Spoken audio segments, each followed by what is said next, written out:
হাজার বছর আগের কাগজ থেকে শুরু করে আজকের প্যাসেঞ্জার ড্রোন এবং কোয়ান্টাম কমিউনিকেশন, সুপ্রাচীন কাল থেকেই বিশ্ব সভ্যতা এগিয়ে চলেছে চীনের শক্তিশালী এসব আবিষ্কারের হাত ধরে। নানা সময়ে দারুণ সব আবিষ্কার করে আধুনিক সভ্যতার ভিত গড়ে দিয়েছে চীন। আর সেই সব আবিষ্কার নিয়ে আমাদের নিয়মিত আয়োজন made in China. Made in চায়নার নবম পর্বে সাথে আছি আমি ফয়সাল আবদুল্লাহ। আজকের পর্বে থাকছে চীনের আবিষ্কার চীনা মাটির কথা।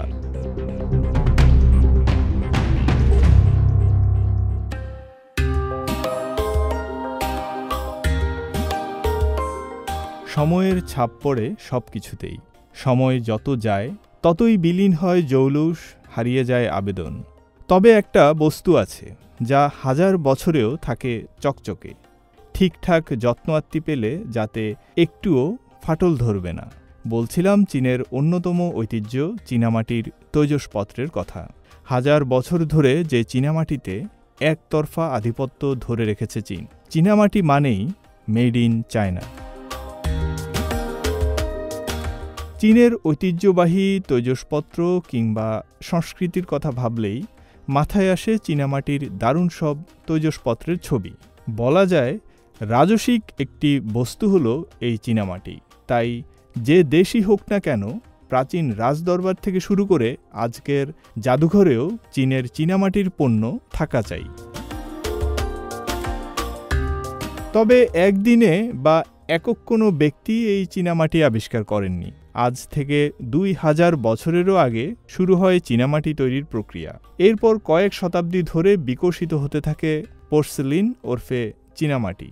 দিনে দিনে চীনের বিভিন্ন কারিগরের হাত ধরে এটি হতে থাকে আরও টেকসই ও দৃষ্টিনন্দন। চীনামাটির জিনিসপত্র তৈরির প্রক্রিয়ায় যাওয়ার আগে এর ইতিহাসটা জানিয়ে রাখি সংক্ষেপে। খ্রিস্টাব্দ 23 সাল থেকে 220 সাল পর্যন্ত হান রাজবংশের আমলে চীনামাটির তৈজসপত্রের সূত্রপাত ঘটে চীনে। প্রথমে দক্ষিণাঞ্চলে ও পরে চীনের উত্তরাঞ্চলেও ছড়িয়ে পড়ে চীনামাটি। এ সময় এটি বেশ অগ্রগতি ও সুনাম অর্জন করে। 10ম শতাব্দী থেকে ত্রয়োদশ শতাব্দীর প্রথম দিক পর্যন্ত থাং ও সুং রাজবংশের আমলে চীনামাটির পাত্র তৈরির পদ্ধতি আরও বিকশিত হয়।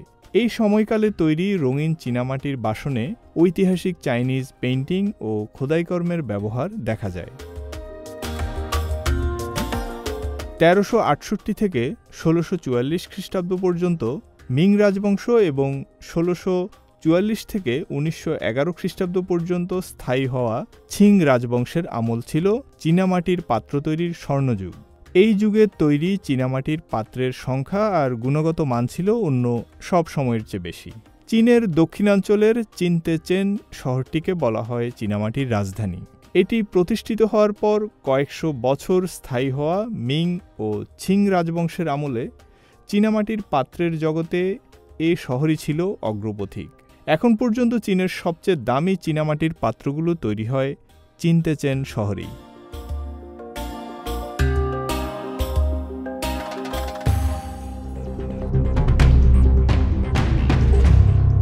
এবার চীনামাটির বাসনকোসন তৈরির কারিগরি দিক নিয়ে জানা যাক।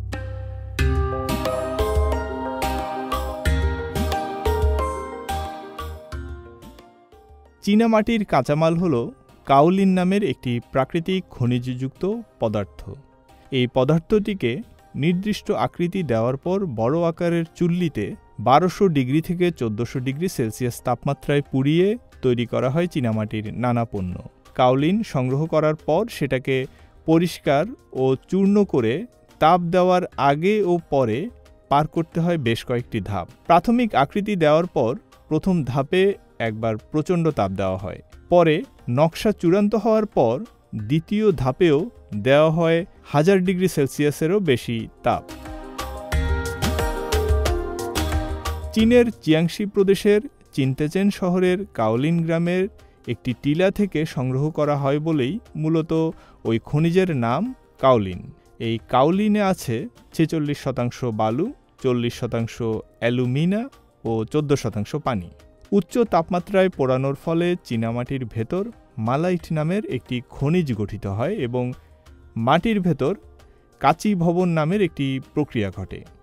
এতে করে মৃৎশিল্পে ব্যবহৃত অন্যান্য উপাদানের তুলনায় চীনামাটি বেশি শক্ত, ভারবাহী ও স্বচ্ছ হয়ে থাকে।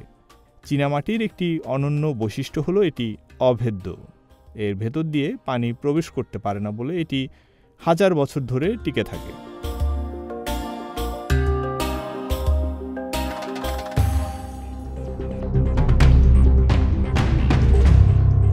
এই ফাঁকে জেনে নেওয়া যাক চীনামাটি নিয়ে কয়েকটি তথ্য।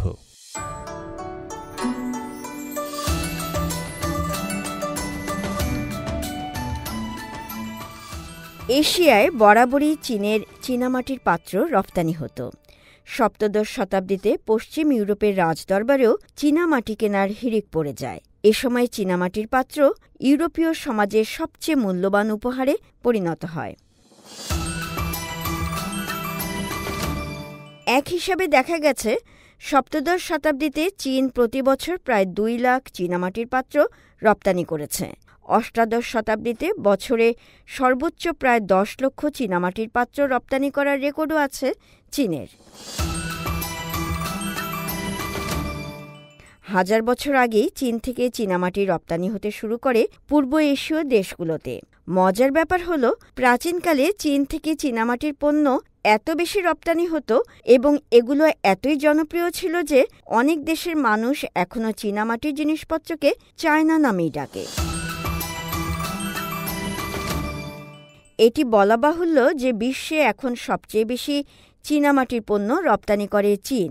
সারা বিশ্বে 2022 সালে চীন থেকে চীনামাটির তৈজসপত্র রপ্তানি হয়েছিল প্রায় $22 বিলিয়ন মূল্যের।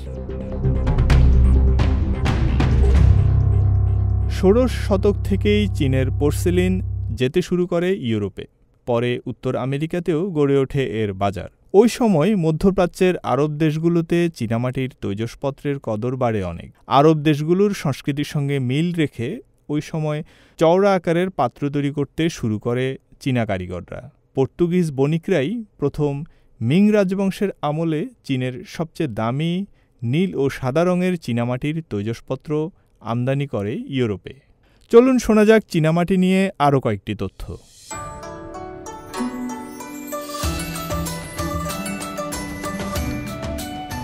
চীনের পোর্সেলিন বা চীনামাটির জনপ্রিয়তার কারণে সপ্তদশ শতকের দিকে অনেক বিখ্যাত চিত্রকরের পেইন্টিংয়ে দেখা যায় চীনামাটির জিনিসপত্র, বিশেষ করে ফুলদানি ও পাত্রের ছবি। বিদ্যুতের ট্রান্সমিশন লাইনে ইনসুলেটর হিসেবে চীনামাটি ব্যবহার করা হয়, কারণ চীনামাটি বেশ ভালো বিদ্যুৎ রোধক হিসেবে কাজ করে। চীন থেকে চীনামাটির কদর ইউরোপে পৌঁছায় অষ্টাদশ শতকের শুরুর দিকে। কাওলিন খনিজটি হাতে পেলেও তখন ইউরোপের মৃৎশিল্প কারিগররা চীনামাটির জিনিসপত্র তৈরি করতে পারতেন না। তাই দীর্ঘ সময়ে চীনামাটির বাসনকোসন তৈরির প্রক্রিয়া শিখতে তাদের আসা যাওয়া করতে হয়েছে চীনে। চীনামাটি স্বাস্থ্যসম্মত। সাধারণ পাথরের চেয়ে চীনামাটির স্ল্যাবে খাবার প্রস্তুত করা তাই অধিক নিরাপদ।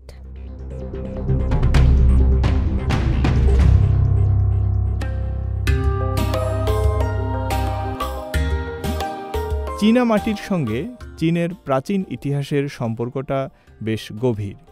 এ কারণে চীনের প্রাচীন চীনামাটির জিনিসপত্রের মধ্যে দেওয়া থাকে সেটা কোন রাজবংশের আমলে তৈরি হয়েছিল সেই তথ্য বা সিলমোহর। আবার চীনামাটির সঙ্গে ঐতিহ্যের সম্পর্ক এতটাই যে অনেক সময় প্রত্নতাত্ত্বিক সাইটেও পাওয়া যায় ভাঙা চীনামাটির টুকরো। তখন সেই ভাঙা টুকরোটিও বেশ যত্ন করে রাখা হয় জাদুঘরে।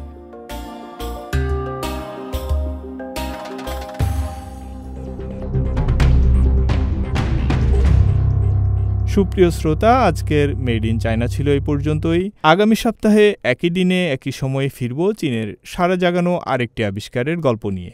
ভালো থাকুন, সুস্থ থাকুন।